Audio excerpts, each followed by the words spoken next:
Hello dear student, स्वागत है आप सभी का एक्सपी क्लासेस में। मेरा नाम है मुकुंद। कक्षा 12 गणित के अंतर्गत हम लोग अध्याय 13 प्रायिकता चैप्टर नंबर 13 प्रोबेबिलिटी की तैयारी कर रहे थे, जिसके अंतर्गत मैं आपको एक्सरसाइज 13.1 कंप्लीट करा चुका हूं। यदि आपने पुराने वीडियो नहीं देखे हैं तो कक्षा 12 गणित की प्लेलिस्ट को जरूर चेकआउट कीजिएगा। उसमें आपको मोस्ट इंपॉर्टेंट क्वेश्चन की एक सीरीज भी मिल जाएगी, जो कि आपके बोर्ड एग्जाम के लिए बहुत ही ज़्यादा इंपॉर्टेंट साबित हो सकती है यदि आप वहां से तैयारी करते हैं। इसके अलावा यदि आप चैनल पर नए हैं, चैनल को आपने अभी तक सब्सक्राइब नहीं किया है, तो चैनल को सब्सक्राइब करने के साथ साथ वीडियो को लाइक शेयर कमेंट्स करना मत भूलिएगा। बेल नोटिफिकेशन को ऑल सेलेक्ट कर लीजिए, ताकि जो भी नया वीडियो आपके लिए प्रोवाइड किया जाता है उसका नोटिफिकेशन, उसका अपडेट आपको सबसे पहले मिल जाए। और अगर आप लाइव क्लासेस को ज्वाइन करना चाहते हैं, लाइव क्लासेस अटेंड करना चाहते हैं, तो हमारी एप्लीकेशन को एक बार जरूर डाउनलोड करें। लिंक आपको डिस्क्रिप्शन में मिल जाएगा, या फिर प्ले स्टोर में सर्च कीजिए एक्सपी क्लासेस, वहाँ से भी आप हमारी एप्लीकेशन को डाउनलोड कर सकते हैं, जिसमें आपको फ्री पीडीएफ नोट सॉल्यूशन भी प्रोवाइड किए जाते हैं और लाइव क्लासेस भी वहाँ पर चलती हैं रेगुलर तौर पर। तो चलिए ज़्यादा देर न लगाते हुए एक्सरसाइज 13.2 का पार्ट 1 देखने वाले हैं, जिसके अंतर्गत हम लोग फुल एग्जाम्पल और कॉन्सेप्ट को समझेंगे। 13.2 का पार्ट।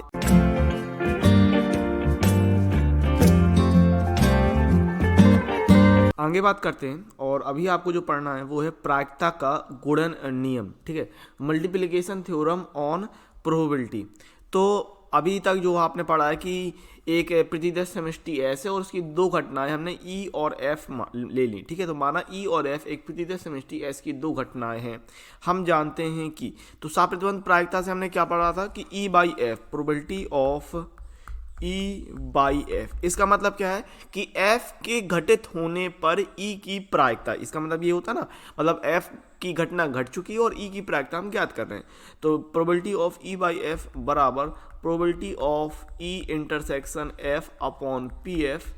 ठीक है, तो यहां से अगर आपने probability of E intersection F निकाला, probability of E intersection F निकाला, तो कितना निकलेगा? ये निकल के आएगा P F into probability of E by F. ठीक है, इसको हमने नाम दे दिया समीकरण नंबर 1। इसी प्रकार हम यहां पर कह सकते हैं इसी प्रकार। ठीक है, अब अगर हम बात करिए तो कोई ई बाई एफ की, अगर हम एफ बाई ई की भी बात करते हैं, probability of F by E. ठीक है, तो probability of F by E क्या कहलाएगा? Probability of F intersection E upon P E. ठीक है, तो यहां से हम निकाल सकते हैं probability of F intersection E बराबर P E into probability of F by E. ठीक है, और आपको मैं बता चुका हूं, आपको पता भी है कि एफ इंटरसेक्शन ई या ई इंटरसेक्शन एफ एक ही बात होती है। तो इसको हम ऐसे लिख लेते हैं कि probability of E intersection F बराबर probability of E into probability of F by E. ठीक है, तो ये हो गया हमारे पास दूसरा समीकरण। तो इस आधार पर हम क्या कह सकते हैं? समीकरण 1 और 2 से, समीकरण 1 व 2 से। ठीक है, समीकरण 1 व 2 से हम इसको इस तरीके से लिख सकते हैं कि probability of E intersection F बराबर probability of F into probability of E by F. ठीक है, या फिर हम बराबर लेते हैं probability of E into probability of F by E. ठीक है, तो ये कहलाता है आपका प्रायिकता का गुणन नियम, और इसी आधार पर सवाल लगने वाले हैं। देखो, सूत्र का हम इस्तेमाल ज़्यादा नहीं करेंगे, क्योंकि सूत्र आपको कन्फ्यूजन पैदा करेगा। हम डायरेक्ट भी लगाना चाहें तो डायरेक्ट भी बात को कर सकते हैं। आपको तो मेन है सवाल समझना, इस फॉर्मूले को लिखना जरूरी नहीं रहेगा। ठीक है, मैं इस तरीके से समझाऊंगा आपको कि जरूरी नहीं कि आप फॉर्मूला ही लिखो, आप बिना फॉर्मूले लिखे डायरेक्ट भी उस चीज़ों को कर सकते हैं। समझिएगा इस बात को। ठीक है, आगे बात करते हैं, उदाहरण नंबर 8 देखते हैं। तो उदाहरण नंबर 8 आपको कह रहा है कि एक कलश में 10 काली और 5 सफ़ेद गेंद हैं। 2 गेंद एक के बाद एक निकाली जाती हैं और पहली गेंद दूसरे के निकालने से पहले वापस नहीं रखी जाती है। ठीक है, ध्यान से समझिएगा सवाल, अच्छा सवाल है। एक कलश में 10 काली 5 सफ़ेद गेंद, कुल 15 गेंद हो गई। ठीक है, 2 गेंद निकालना है और एक के बाद एक निकाली जाती है, मतलब एक साथ नहीं निकाली जाती, एक साथ दोनों गेंद निकाल रहे हैं, नहीं, एक के बाद एक निकाल रहे, एक गेंद फिर दूसरी गेंद, ठीक है। पहली गेंद निकालने के बाद दूसरी गेंद वापस नहीं रखते, ऐसा नहीं करते, पहली गेंद निकाल ली उसको साइड में रख दी और दूसरी गेंद इसके बाद दूसरी गेंद निकालते हैं, ठीक है। तो मान लीजिए कि कलश में से प्रत्येक गेंद का निकलना समसंभाव है, मतलब कोई भी गेंद निकल सकती है। तो दोनों काली गेंद निकलने की क्या प्रायिकता। अब देखो इस सवाल को लगाने के लिए हम प्रायिकता गुणन का जो आपने फॉर्मूला देखा ये वाला, इसका इस्तेमाल करने वाले हैं। लेकिन मैंने आपसे कहा था कि फॉर्मूला आपको जरूरी नहीं कि फॉर्मूला लिखिए, ठीक है। आपको तो इस सवाल को लगाना है और डायरेक्ट लगाना है। मैं फॉर्मूले से भी बताने वाला हूँ, मतलब फॉर्मूला क्या करेगा, उस चीज़ का एक रिप्रेजेंटेशन करेगा। मेरी बात को समझिएगा। चलिए देखिए होना क्या है।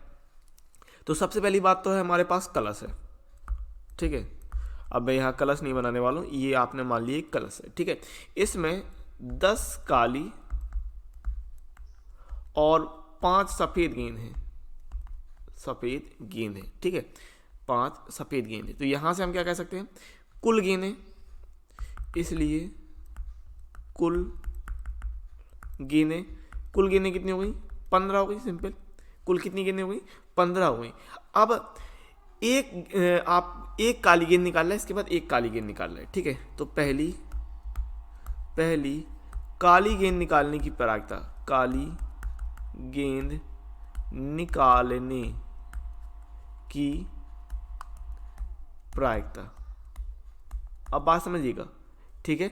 तो प्रायिकता का फॉर्मूला होता है अनुकूल परिणाम बटे कुल परिणाम। ये आपने पढ़ रखा है, ठीक है। ये आपने कक्षा 9 से पढ़ रखा है भाई। प्रायिकता क्या है, प्रायिकता की अगर हम बात करते हैं तो प्रायिकता क्या है, अनुकूल परिणाम, अनुकूल परिणाम है ना, अनुकूल परिणाम बटे कुल परिणाम, यही कहलाता है प्रायिकता, ठीक है। तो काली गेंद के लिए 10 तो अनुकूल है और कुल परिणाम है 15। तो पहली काली गेंद निकलने की प्रायिकता कितनी हो जाएगी, 10/15, सिंपल 10/15। फिर दूसरी काली गेंद, दूसरी काली गेंद निकलने की प्रायिकता, या निकालने की प्रायिकता, निकलने की प्रायिकता एक ही है, निकालने की प्रायिकता। अब देखो सवाल आपसे ये कह रहा था सिंपली कि हमने एक काली गेंद निकाली और उसको साइड में रख दिया। तो अब कलश में कुल कितनी गेंदें बची, कुल 15 थी। एक काली गेंद निकल गई तो कुल कितनी गेंदें बची, खुद से सोचिए। 15 में से एक काली गेंद तो हमने साइड में निकाल दी ना, तो कुल गेंदें 14 बची। लेकिन काली गेंदें भी तो कम हुई ना, पहले काली गेंद थी 10, अब एक काली गेंद निकल चुकी है, तो काली गेंद बची 9 और टोटल गेंदें बची 14। बात समझ रहे हैं।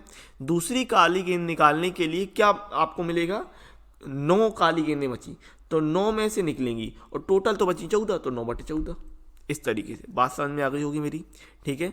एक काली गेंद, देखो सवाल में इस पर दिया है कि पहले वापस नहीं रखी जाती, पहली गेंद दूसरे के निकालने से पहले वापस नहीं रखी जाती। मतलब एक गेंद निकालने के बाद हम उसको कहा भैया तुम साइड में आ जाओ, तुम्हारा भी कोई काम नहीं है। तो पहली गेंद निकाली, तो पहली गेंद निकालने की प्रायिकता कितनी बनी, 10 में से निकालेंगे, 10 में से, और टोटल है 15, है ना। तो 10/15, 10/15, अनुकूल परिणाम बटे कुल परिणाम। जब दूसरे की बारी आएगी दूसरी गेंद निकालने की, तो एक गेंद की कमी हो गई। एक गेंद की कमी काय में होगी, काली गेंद में होगी, और टोटल, चूंकि काली गेंद में आप कमी कर रहे हो तो टोटल में भी कमी होगी। तो दूसरी गेंद निकालने के लिए क्या कहलाएगा, अब 9 में से निकलेंगी, क्योंकि एक यहाँ पर कमी हो गई, और टोटल भी हो जाएंगी 14, तो कितनी हो जाएंगी, 9/14। सिंपल बात समझ गए होंगे आप मेरी, 9/14। तो अब यहाँ पर आप कह देंगे सीधे सीधे, अब कुछ नहीं करना आपको, ठीक है। तो अभीष्ट प्रायिकता, अभीष्ट प्रायिकता, तो अब ये अभीष्ट प्रायिकता के लिए आप इसका गुणा कर देंगे, 10/15 गुणे 9/14, ठीक है। तो 5 से हम काट रहे थे, तो ये 2/3 हो गया, ये 9/14 हो गया, ठीक है। 3 से हम 9 को काट सकते हैं, तो 3 3 9, 2 गुणे, और 2 से हम 14 को काट सकते हैं, है ना। 2 से हम सिंपली 14 को काट सकते हैं, तो 2 से 7 बार में आएगा, 3 से 3/7, तो 3/7 आपका आंसर आ जाएगा, ठीक है। अब यहाँ पर देखो प्रायिकता के गुणन नियम का हमने कोई भी फॉर्मूला इस्तेमाल नहीं किया, हमने सीधे किया अभीष्ट प्रायिकता करके। लेकिन वहीं पर अगर आप इसको फॉर्मूले के रूप में करना चाहते हैं, मतलब आपको और अच्छी तरीके से रिप्रेजेंट करें, ये बिल्कुल सही है, कोई प्रॉब्लम नहीं है किसी भी प्रकार की, सीधे सीधे सवाल है, इस तरीके से करेंगे आपको कोई भी कन्फ्यूजन पैदा नहीं होगी, सिंपल बात। लेकिन अगर आपको फॉर्मूले वगैरह लिखना है तो फिर आप इसको थोड़ा सा और कर लेंगे। इसमें फिर ये लिखेंगे कि ई मान ली हमने पहली काली गेंद निकलना, पहली काली गेंद निकलना, ठीक है, काली गेंद निकलना, और एफ मान लिया हमने दूसरी काली गेंद निकलना, दूसरी काली गेंद निकलना। तो पहली काली गेंद निकलने की प्रायिकता, पहली काली गेंद निकलने की प्रायिकता, तो पहली काली गेंद निकलने की प्रायिकता कैसे कह रहे हैं, पीई। तो पी कितना हो रहा था, 10/15, यानी कि 2/3 इतना हो रहा था कि नहीं। अब दूसरी काली गेंद निकलना, दूसरी काली गेंद निकलना, जबकि पहली काली गेंद निकल चुकी, जबकि पहली काली गेंद निकल चुकी है। तो अब क्या कहलाया कि ई की घटना हो चुकी है और एफ ज्ञात करना है, यही बात बनी कि नहीं। अब यहां पर साप प्रतिबंध प्रायिकता का आप देख पा रहे हैं कि नहीं, कि एक हो चुका है, दूसरी निकालना है, तो जो निकालना है उसको ऊपर रखते हैं और जो हो चुका है उसको नीचे रखते हैं। यानी आप कह रहे हैं प्रोबेबिलिटी ऑफ एफ बाई ई, ये कह रहे हैं, मतलब ई हो चुकी, ई की घटना हो चुकी, एफ की ज्ञात करनी, तो ये कितना कहलाएगा कि दोनों में एक एक की कमी करनी थी। काली गेंद हो गई थी 9 और टोटल गेंद हो गई थी 14, तो 9/14। तो यहां से अब आप कह सकते हैं कि अभीष्ट प्रायिकता,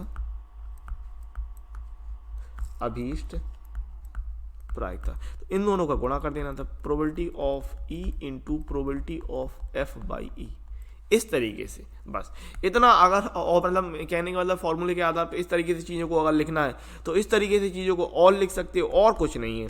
बाकी का मेरे हिसाब से अगर आप डायरेक्ट करते हैं ऊपर जो मैंने आपको बता दिया तो उस हिसाब से भी आप कर सकते हैं। 3/7 आंसर आ रहा था। तो मतलब अगर फॉर्मूले के आधार पर आपको कुछ इस तरीके से दिखाना है, सवाल को इस तरीके से दिखा सकते हैं। लेकिन अगर आपको सीधे करना है तो बहुत ही आसान तरीका रहेगा, सवाल पढ़िए, सुनिए, समझिए क्या हो रहा है और लगा दीजिए। इस तरीके से भी कोई भी प्रॉब्लम नहीं आएगी, इस बात को समझिएगा, ठीक है ना। आगे आप देखने वाले हैं कि 2 से अधिक घटनाओं के लिए प्रायिकता का गुणन नियम। यदि ई, एफ और जी एक प्रतिशत समष्टि घटनाएं हैं तो हम फॉर्मूले के आधार पर लिख सकते हैं कि P intersection F intersection G बराबर, इसको लिखेंगे बराबर में P E into P F by E into P G by E intersection F, कुछ इस तरीके से हम लेते हैं। लेकिन जैसे मैंने आपसे कहा है कि फॉर्मूले को लिखना उतना आवश्यक नहीं है। आप अगर सवाल को बिना फॉर्मूले के आधार पर डायरेक्ट प्रायिकता गुणन से लगाते हैं तो बहुत अच्छा रहेगा, उसमें आपको कन्फ्यूजन पैदा नहीं होगी कि हमें क्या लिखना है क्या नहीं, ठीक है। इसके अलावा देखो, आपको पता है कि प्रायिकता में पत्तों का, जो ताश के पत्ते प्लेइंग कार्ड होते हैं, उनका बहुत बड़ा रोल होता है। और आप सभी को कम से कम इतना तो पता होना चाहिए कि 52 पत्तों की गड्डी में जो भी एक पत्ता निकाला जा रहा है वो पत्ता कौन सा है, ठीक है। 4 प्रकार के पत्ते होते हैं, 2 रंग के पत्ते होते हैं, ये सारी जानकारी होनी चाहिए। तो अगर किसी को भी बाई चांस ताश के पत्तों के बारे में नहीं पता है, मैं ये मान के चलता हूँ पता होगा, क्योंकि आपने कक्षा 10 में भी प्रायिकता पढ़ी है, वहाँ पर भी पत्तों का बात होती है। कक्षा 11 में प्रायिकता है और इसके अलावा क्रमचय संचय है, वहाँ पर भी पत्तों की बात होती है। तो पत्तों की जानकारी आपको होना चाहिए प्लेइंग कार्ड्स की, कि भाई पत्ता कौन सा होता है, कितने प्रकार के होते हैं, कौन सा कहाँ होता है, फेस कार्ड कौन सा होता है, ये सारी जानकारी अगर नहीं है, मैं फिर से कह रहा हूँ, अगर नहीं है जानकारी तो ये जानकारी कर लेना।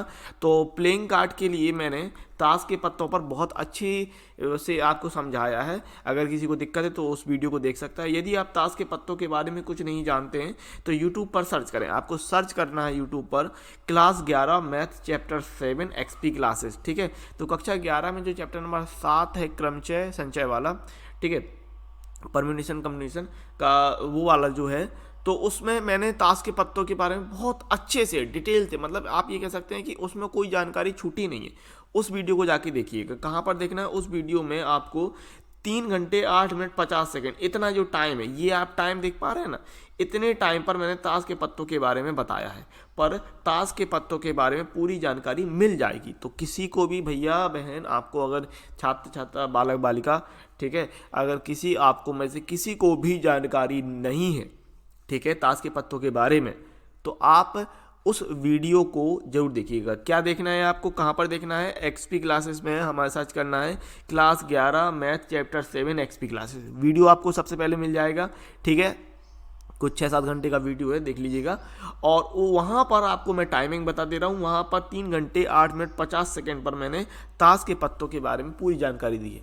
तो जिसको ताश के पत्तों के बारे में पूरी जानकारी है, कि कोई भी आप पूछ ले ताश के पत्तों के बारे में, ठीक है, गेम अलग चीज़ हो गई, ताश के पत्तों के बारे में जानकारी अलग हो गई, ठीक है, तो उसको आप कमेंट्स करके बताइए मुझे कि किस किस को जानकारी है और किसको नहीं है जानकारी, कि मुझे बिल्कुल नहीं पता, तो कम से कम मुझे ये तो पता चलेगा कि मैंने सही आपको जानकारी दे दी।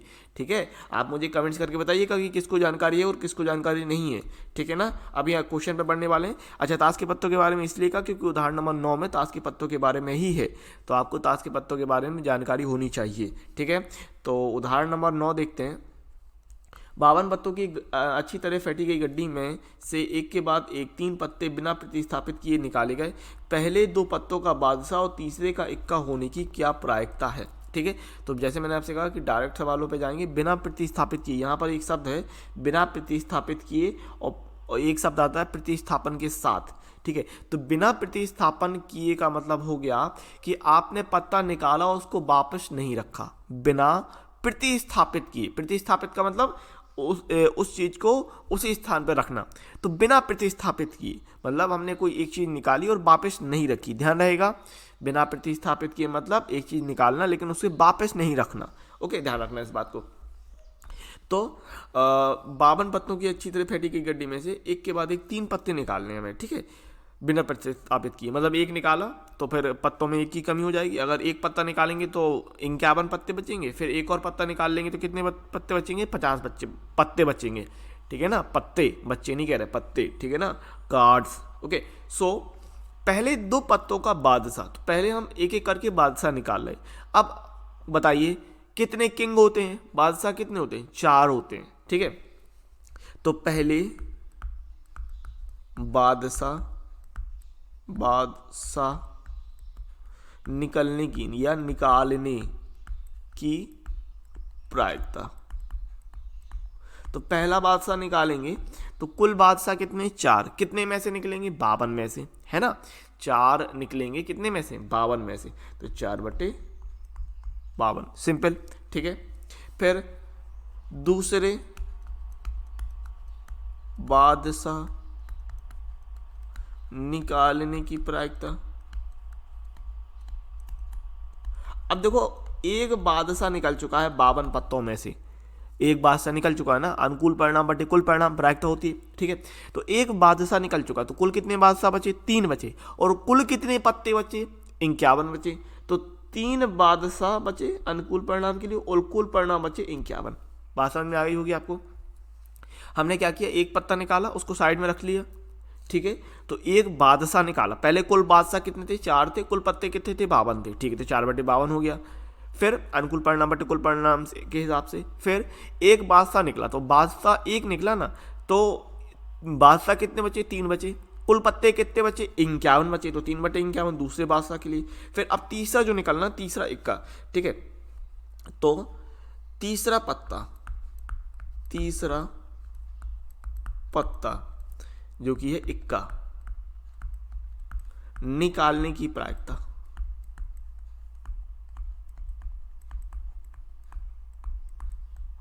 ठीक, अब देखो 2 बादशाह निकल चुके हैं ना, तो कुल पत्ते कितने बचे हमारे पास, 2 बादशाह निकल गए तो कुल पत्ते बचे हमारे पास 50। ठीक है, इट्स साउंड्स लाइक बच्चे, पत्ते। ठीक है, सो कुल पत्ते हमारे पास बचे हैं भी 50। ठीक है ना, क्योंकि 2 बादशाह निकल गए, पहले टोटल 52 थे, फिर एक बादशाह निकाला तो कुल बचे 51, और फिर दूसरा बादशाह निकाल लिया तो बचे 50। लेकिन हमारे पास इक्के कितने हैं, इक्के तो 4 ही रहेंगे ना, क्योंकि इक्कों की कोई कमी नहीं हुई है, इक्के तो आपके टोटल 4 ही रहने वाले हैं।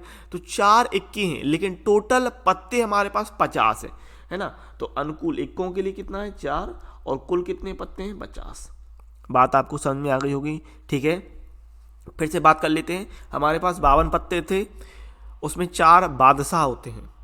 तो अगर हम पहला बादशाह निकालेंगे तो पहले बादशाह के लिए अनुकूल कितने हैं, 4, कुल कितने हैं, 52, तो 4/52। एक बादशाह निकाल के साइड में रख दिया, तो कुल बादशाह कितने बचे, 3, कुल पत्ते कितने बचे 51, तो दूसरे बादशाह निकालेंगे तो अनुकुल बटे कुल करेंगे तो 3/51 हो जाएंगे। अब 2 बादशाह निकल चुके हैं तो कुल पत्ते हमारे पास हैं 50। अब इक्के निकालना है तो गड्डी में इक्के कितने होंगे, 4 इक्के होंगे तो 4 में से निकलेंगे तो 4 इक्के हो गए और कुल है 50 तो 4/50 सिंपल। अब हम क्या कर देंगे, अभीष्ट प्रायिकता। इतना आपको समझ में आ गया होगा। अभीष्ट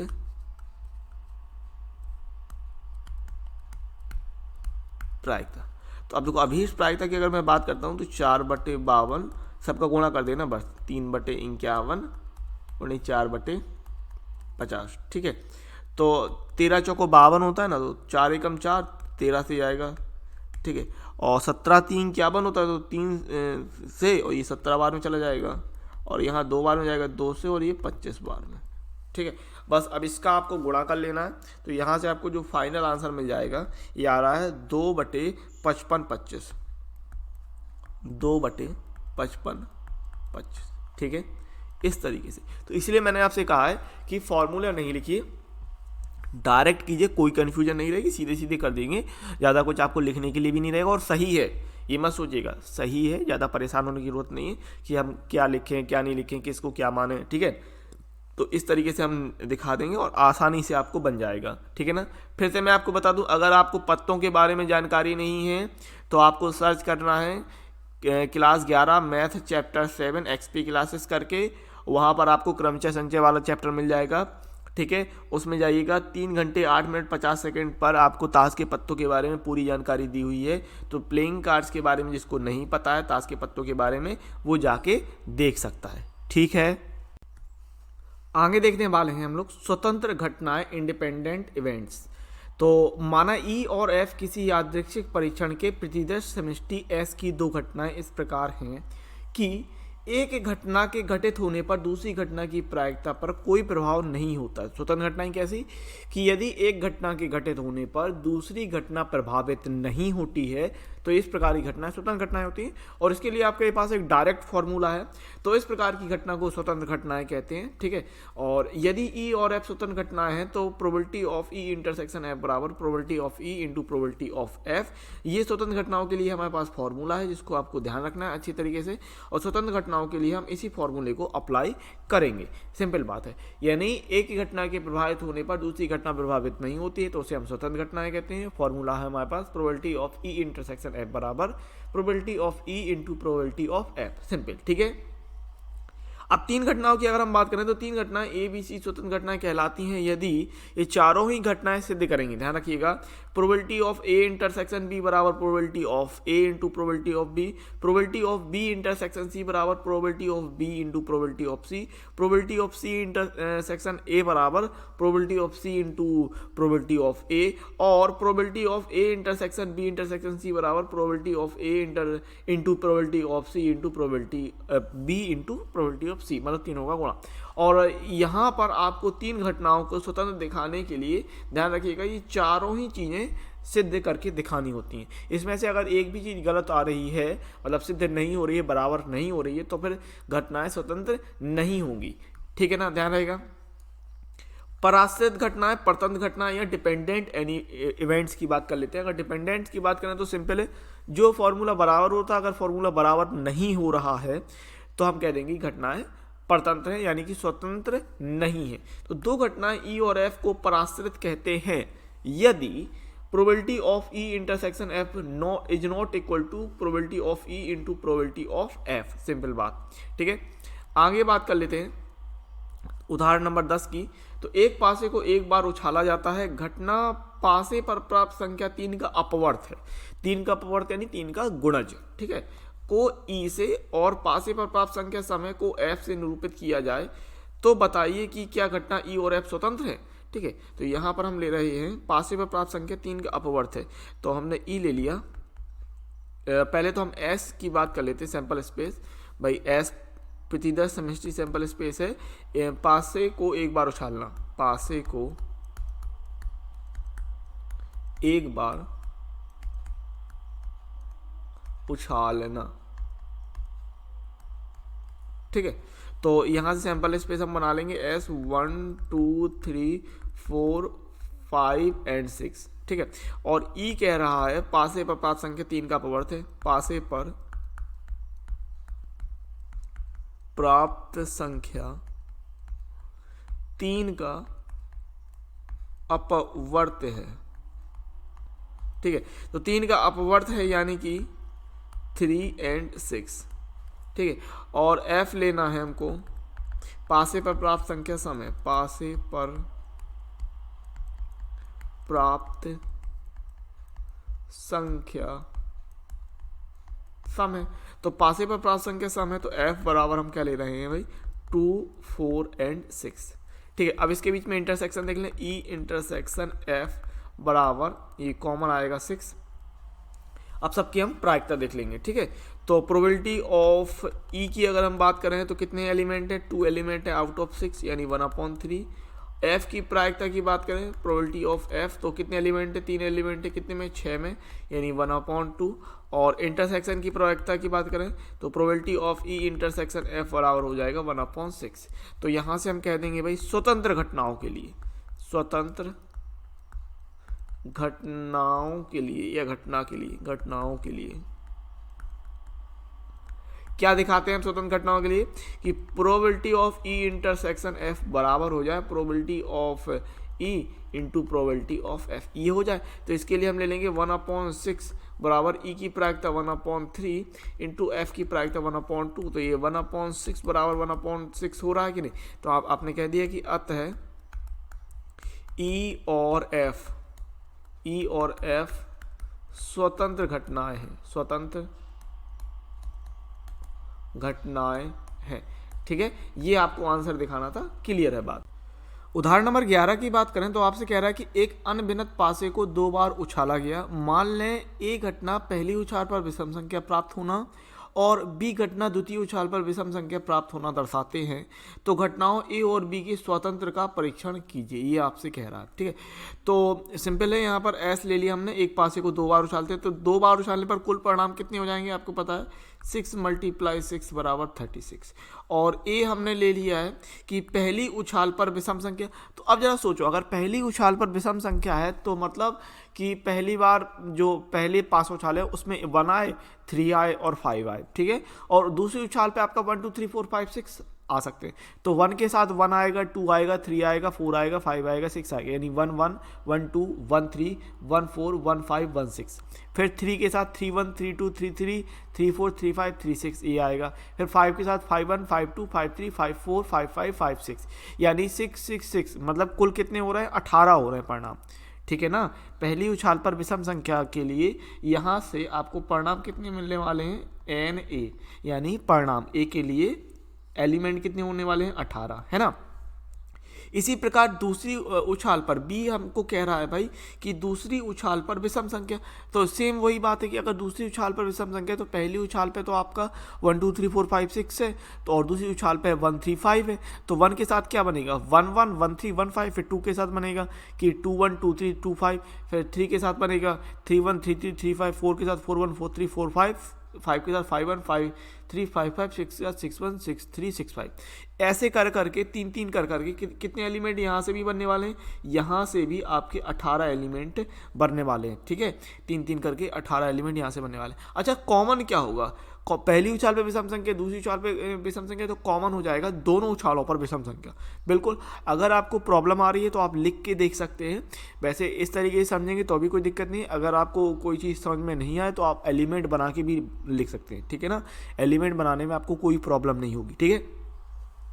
पासे को 2 बार उछालने पर कुल परिणाम 36। पहली उछाल पर मैंने आपको बता दिया कि पहली उछाल पर विषम संख्या यानी 1 3 5 के साथ 1 2 3 4 5 6 लेंगे, यानी 1 1 1 2 1 3 1 4 1 5 1 6 ये आएगा। फिर 3 के साथ 3 1 3 2 3 3 3 4 3 5 3 6 ये आएगा। 5 के साथ 5 1 5 2 5 3 5 4 5 5 5 6 ये आएगा पहले ए के लिए।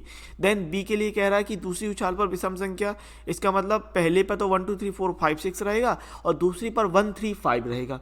तो 1 के साथ बनेगा 1 1 1 3 1 5। फिर 2 के साथ 2 1 2 3 2 5। फिर 3 के साथ 3 1 3 3 3 5। 4 के साथ 4 1 4 3 4 5। 5 के साथ 5 1 5 3 5 5। 6 के साथ 6 1 6 3 6 6, ठीक है। 6 5 6 1 6 3 6 5 ये करके आएंगे कुल 18 एलिमेंट इस तरीके से। लिखने हो तो लिख लीजिएगा, कोई दिक्कत नहीं। अच्छा, कॉमन मैंने जैसे कहा तो कॉमन हो जाएगा पहली और दूसरी दोनों उछालों पर विषम संख्या, ठीक है। यानी ए इंटरसेक्शन बी कहलाएगा दोनों उछालों पर विषम संख्या, दोनों उछालों पर विषम संख्या। तो इसके लिए एलिमेंट कितने निकलने वाले हैं ए इंटरसेक्शन बी के लिए? तो इसके लिए 9 एलिमेंट निकलने वाले हैं। कैसे? देखो, दोनों ही उछालों पर आपको विषम संख्या लेना है, यानी 135 135 के लिए के साथ जाएगा तो 1 1 1 3 1 5, ठीक है, ये आएगा। फिर 3 के साथ 3 1 3 3 3 5 ये आएगा, और 5 के साथ 5 1 5 3 5 5 ये आएगा कुल मिलाकर, ठीक है। तो 9 एलिमेंट यहाँ से निकलने वाले हैं, ठीक है।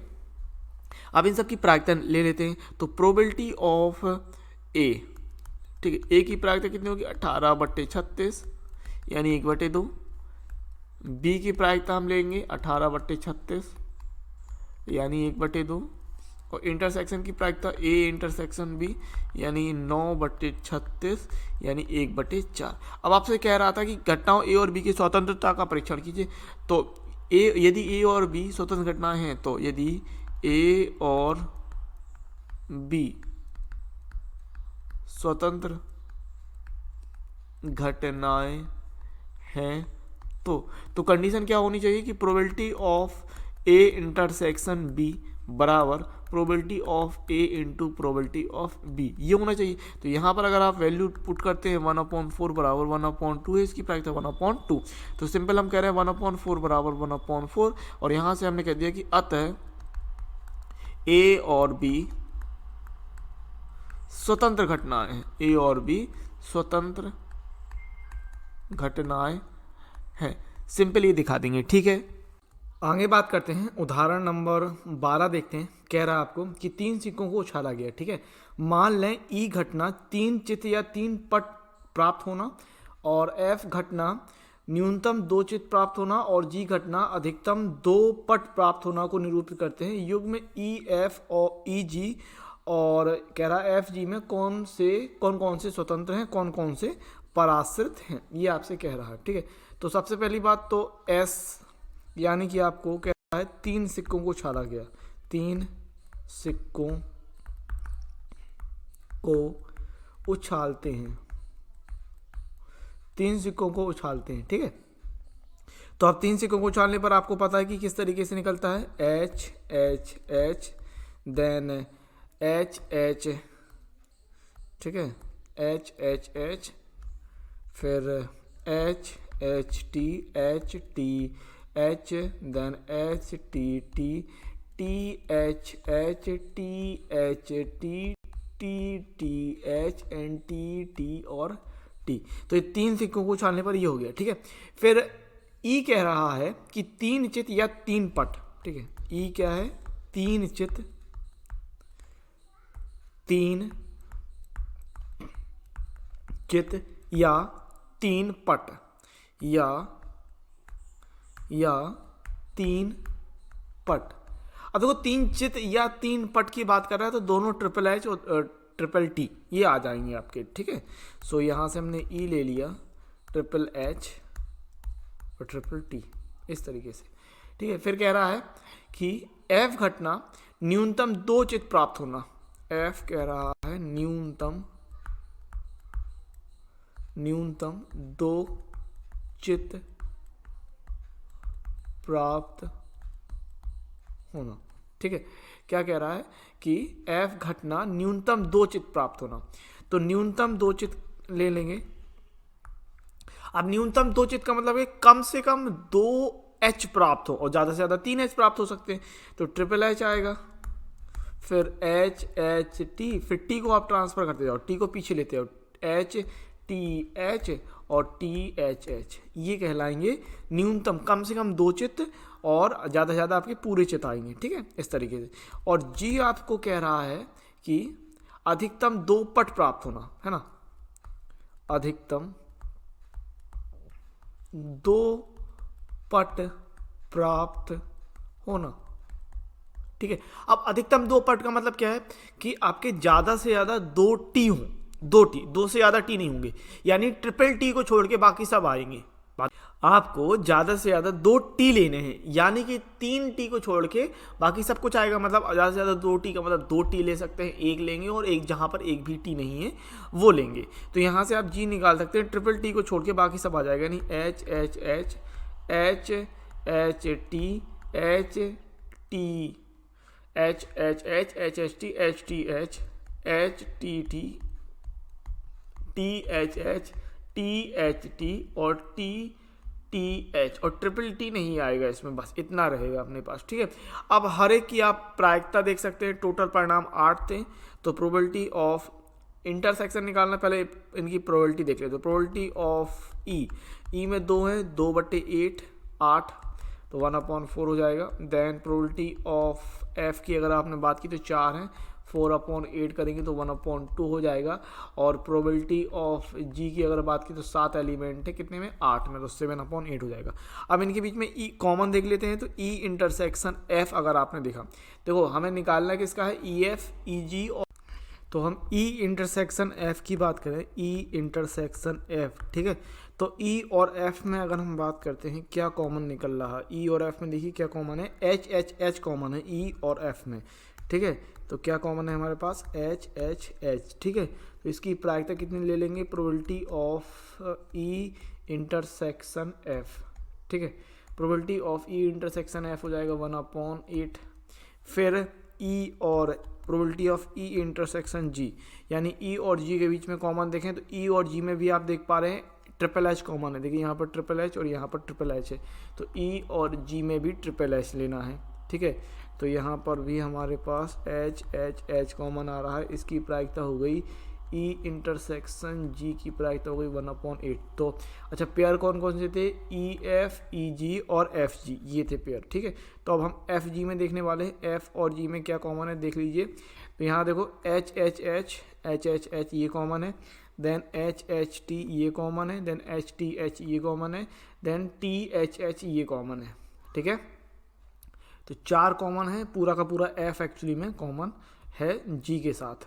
ठीक है, तो ले लेते हैं F intersection G. F intersection G में कॉमन क्या है, H H H, then H H T then H T H. ठीक है ना, देखो H H H H T H ये तो कॉमन है ही है। ठीक है, और इसके अलावा टी एच भी कॉमन है, तो टी एच ये कॉमन है। तो इसकी प्रायिकता निकालेंगे, प्रोबेबिलिटी ऑफ एफ इंटरसेक्शन जी कितना हो जाएगा, 4/8 बराबर 1/2 इतना मिल जाएगा। फिर हम सबसे पहले देखने वाले हैं ई और एफ में। ठीक है, ई और एफ में, तो ई और एफ में हम देखेंगे तो कैसे कि probability of E intersection F बराबर probability of E into probability of F. तो ई इंटरसेक्शन एफ की प्रायिकता थी 1/8 बराबर ई और एफ की प्रोबेबिलिटी ऑफ 1/4 और एफ की 1/2।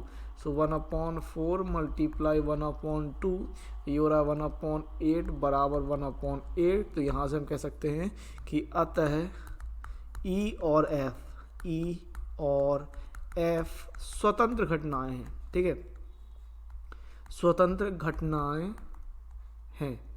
ठीक है ना, स्वतंत्र घटनाएं हैं, ये हमने दिखा दिया। फिर हम बात कर रहे थे ई और जी में। ई और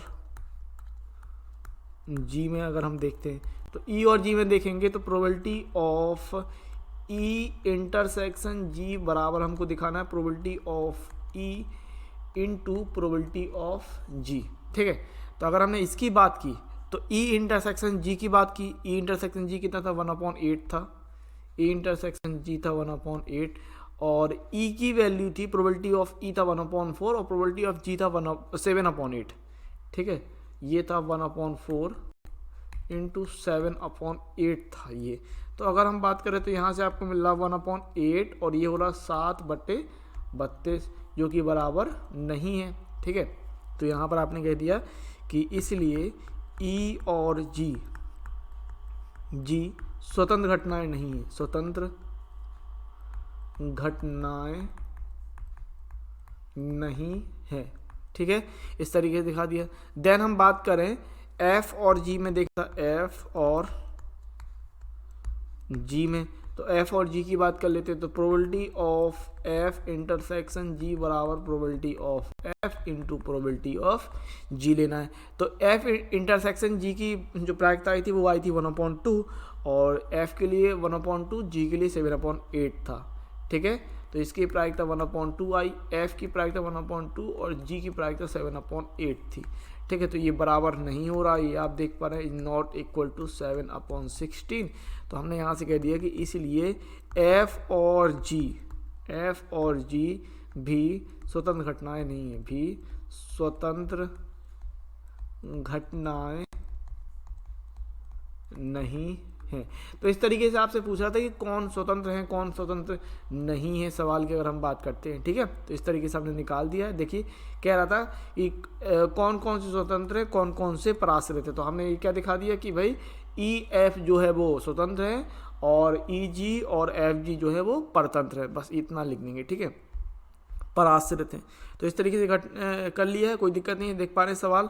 ठीक है ना, कोई दिक्कत नहीं होनी चाहिए। 3 सिक्कों को उछालते हैं तो उसके परिणाम ले लिए। फिर ई कह रहा था 3 चित या 3 पट, तो इस प्रकार से ले लिए। एफ कह रहा था न्यूनतम 2 चित प्राप्त होना, तो ये ले लिया। फिर हमने जी कह रहा था अधिकतम 2 पट प्राप्त होना, तो ये कर लिया। फिर हर एक की प्रायिकता देख ली कि ई की, एफ की और जी की प्रायिकता कितनी हो रही, इन दोनों के बीच में कॉमन लिया ई एफ में, फिर ई जी में कॉमन लिया और फिर एफ जी में कॉमन लिया जो सवाल कह रहा था। फिर हर एक की हमने प्रायिकता निकाल ली और फिर जो हमसे सवाल कह रहा था ई और एफ में देखना था, तो ई एफ स्वतंत्र आई हैं, ई जी में देखा तो ई और जी पराश्रित हैं, स्वतंत्र नहीं है। एफ और जी में देखा तो ये भी स्वतंत्र नहीं है यानी पराश्रित है। तो यहाँ से हम कह सकते हैं कि अतः घटनाएं ई एफ स्वतंत्र हैं लेकिन, या फिर और घटनाएं ई जी तथा एफ जी पराश्रित हैं। ठीक है, पराश्रित है, यही आपसे कह रहा था। तो ये हो गया आंसर। नंबर 13 की बात करते हैं। ठीक है, आपसे कह रहा है कि सिद्ध कीजिए कि यदि ई और एफ दो स्वतंत्र घटनाएं हैं तो ई और एफ डैश भी स्वतंत्र घटनाएं होंगी। ठीक है, तो यहाँ समझने की कोशिश करते हैं और ये आप इम्पोर्टेंट सवाल की कैटेगरी में रखिए। उदाहरण नंबर 13 उदाहरण नंबर 14 दोनों ही आप इम्पोर्टेंट कैटेगरी की उसमें रखिए। इंपॉर्टेंट क्वेश्चन है, अच्छे से ध्यान रखिएगा, बोर्ड पेपर में आए हुए सवाल हैं। और थोड़े से उदाहरण नंबर 13 तो आपका जो है उदाहरण नंबर 13 ये थोड़ा सा टिपिकल है, थोड़ा सा टिपिकल मैं कह सकता हूँ, फिर भी इसको आप अलग से स्टार बना के रखिएगा। इसकी 2 बार प्रैक्टिस कीजिएगा। जो भी बात मैं कहने वाला हूँ उसको बड़े ध्यानपूर्वक समझ लीजिएगा बात में, क्योंकि बाद में फिर आपको ये ना हो कि सर समझ में नहीं आया, बात नहीं बनी। तो बड़े ध्यान से समझिएगा। ठीक है, उससे पहले हम ये समझ लेते हैं कि अपवर्जी घटनाएं क्या होती हैं। जैसे देख लो, मान लो ई और एफ। ठीक है, ई और एफ 2 घटनाएं हैं। ठीक है, ई और एफ आपकी ये 2 घटनाएं हैं। तो अगर मैं आपसे कहता हूं कि भाई ई घटना क्या है, तो देखो ई घटना हमने ये ले लिया ई और ये पूरा एफ गोला ले लिया, यानी ये जो यहाँ से यहाँ तक का गोला है, ये यहाँ तक का गोला, समझ रहे बात को, ये गोला किसको बता रहा है, ये गोला हमको ई को बता रहा। इतनी बात समझते हैं आप। अच्छा, वहीं मैं आपसे कहूं कि ई का विपरीत जो होगा ई डैश किसको बताएगा, तो भैया मेरे ई डैश बताएगा इस चीज को, इतना ई को छोड़ के बाकी सब कुछ बताएगा कि नहीं, ई को छोड़ के बाकी सब कुछ जो होगा, बाकी सब कुछ जो होगा वो किसको बताएगा, ई डैश को। इतना भी आप समझते हैं। तो इसका आप अच्छे से ध्यान रखिएगा कि ये जो ई डैश क्या होता है और ई क्या होता है। ठीक है, इतना आप समझे। दूसरा, ये जो बीच वाला आप हिस्सा देख रहे हैं, ये वाला हिस्सा, बिल्कुल ये वाला हिस्सा क्या कहलाएगा, ये वाला समझ लीजिए भाई, ये वाला इंटरसेक्शन वाला हिस्सा है। क्यों? क्योंकि ये दोनों के बीच का हिस्सा है। तो ये वाला जो बीच का हिस्सा होता है ये ई इंटरसेक्शन एफ कहलाएगा। इतनी बात समझ में आई आपको? ठीक है, क्या कहलाएगा हिस्सा, ई इंटरसेक्शन एफ का हिस्सा कहलाएगा। ठीक है, अच्छा, जैसे ये वाला हिस्सा आप देख पाएंगे, ये वाला हिस्सा जो है ई डैश का मैंने बताया आपको, किसका बताया, ई डैश का। तो उसी प्रकार से ये वाला हिस्सा आप किसका बता सकते हैं, एफ डैश का बता सकते हैं कि नहीं? ठीक है ना, एफ डैश का ये वाला जो हिस्सा है, ये हिस्सा कैसा बता सकते हैं, एफ डैश का।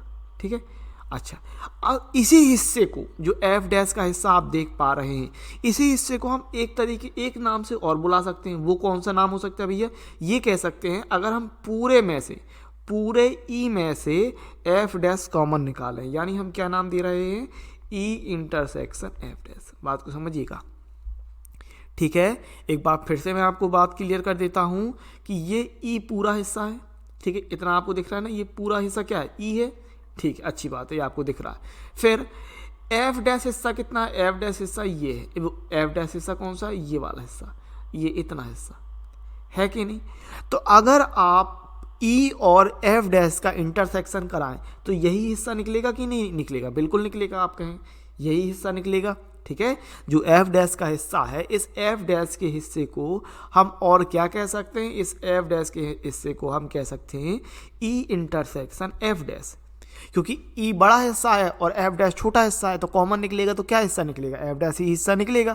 तो इतनी बात आपको समझ में आनी चाहिए और यहीं से आपका सवाल लगता है। ये दो चीज़ें चाहिए आपको, एक तो ई इंटरसेक्शन एफ और ई इंटरसेक्शन एफ डैश। अब देखिए ई इंटरसेक्शन एफ क्या हिस्सा था? ई इंटरसेक्शन आप ये हिस्सा देख रहे हैं, बीच वाला जो कॉमन हिस्सा है कि नहीं? ई इंटरसेक्शन आप एफ, ये बीच वाला हिस्सा देख पा रहे हैं, बिल्कुल। और ई इंटरसेक्शन एफ डैश, ये वाला हिस्सा देख पा रहे हैं, बिल्कुल, ये वाला हिस्सा देख पा रहे हैं कि नहीं, है ना? अच्छे से समझ पा रहे हैं।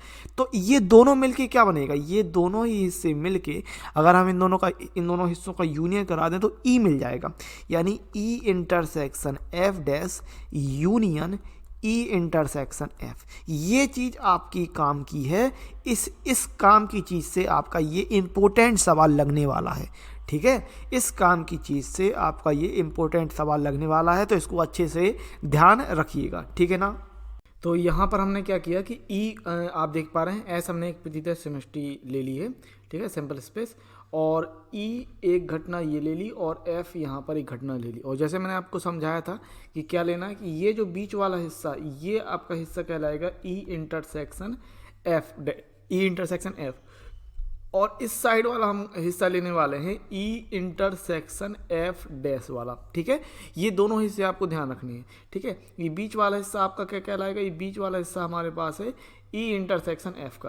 किसका है? ई इंटरसेक्शन एफ का, है ना, ई इंटरसेक्शन एफ का ये बीच वाला हिस्सा, ओके। और ये इस तरफ वाला हिस्सा हमारे पास जो है, इस साइड ये वाला, ये ई इंटरसेक्शन एफ डैश का है। इतना आपको ध्यान अच्छे से रखना है, ठीक है। हाँ भाई, ये चीज़ को तो इतना आपको क्लियर है। अब यहाँ पर हमको लिख देना है कि वेन आरेख से स्पष्ट है कि ई इंटरसेक्शन एफ और ई इंटरसेक्शन एफ डैश परस्पर अपवर्जी घटनाएं हैं, ठीक है। वेन आरेख से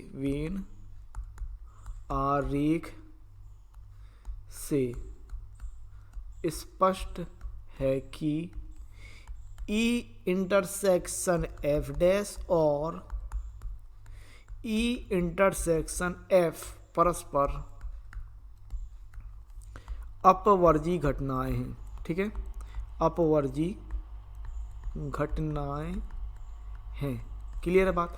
तो ये दोनों घटनाएं मिलके ई बनाएंगी, यानी ये ई क्या होगा? ई बराबर होगा ई इंटरसेक्शन एफ डैश और यूनियन कर दें ई इंटरसेक्शन एफ का, ठीक है। ये आपको अच्छे से ध्यान रखना, मैंने आपको समझा दिया था ये चीज़ कैसे निकली थी, ठीक है।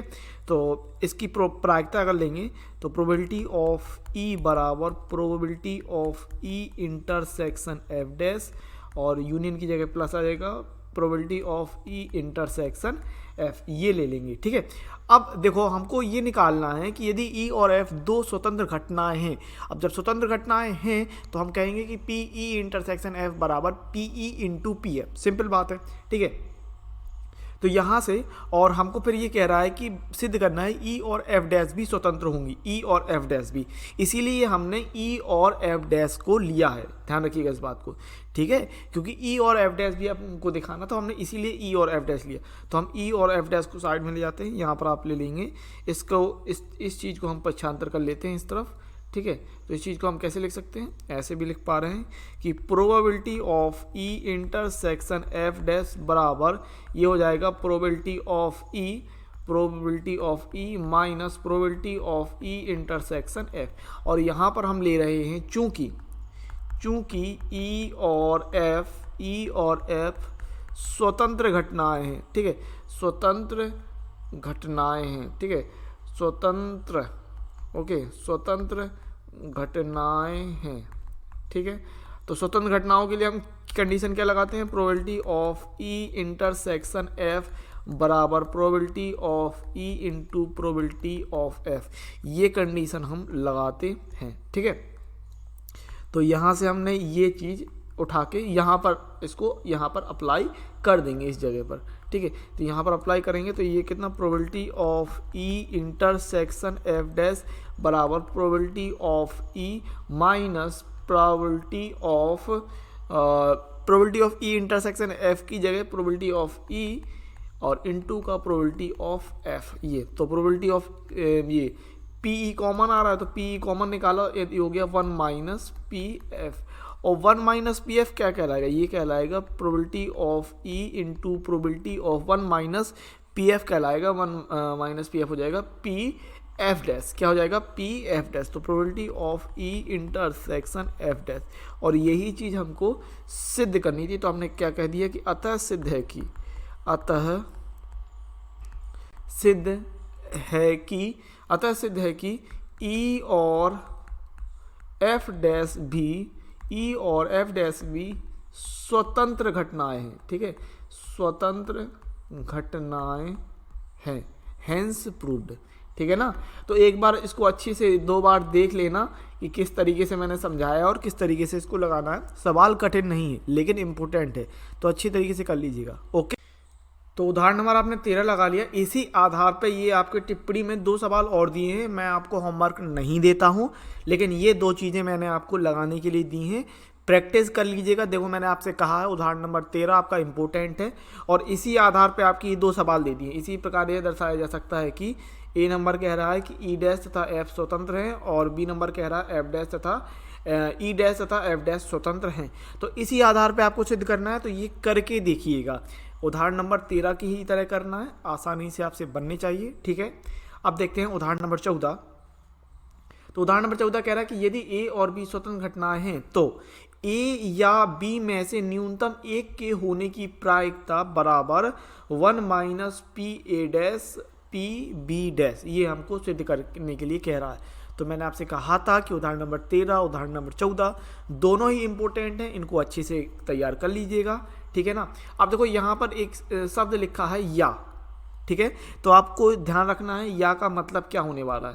देखो या का मतलब होता है यूनियन से, किससे, यूनियन से, और यूनियन का मतलब होता है प्लस से, किससे, प्लस से, ठीक है। और का मतलब होता है इंटरसेक्शन से, किससे, इंटरसेक्शन से, ठीक है, याद रखिएगा। इंटरसेक्शन, यूनियन का चिन्ह ऐसे होता है ना, और इंटरसेक्शन के लिए हम इस तरीके से चिन्ह लेते हैं। तो ध्यान रखिएगा इस बात को, ठीक है, कि या से देखो इसको रिलेट कर सकते हो, या यूनियन एक ही शब्द हो रहा है ना, हाँ, तो ध्यान रखिएगा या का मतलब यूनियन से है और इंटरसेक्शन का मतलब, और का मतलब इंटरसेक्शन से है, ठीक है। इस बात को आपको ध्यान रखना अच्छे से, ओके। चले आगे बढ़ लेते हैं, ये चीज़ हमको सिद्ध करके दिखानी है। तो हम लेने वाले हैं कि ए या बी में से, ए या बी, बहुत सिंपल सवाल है, कुछ नहीं है, ध्यान से देखिएगा। ए या बी में से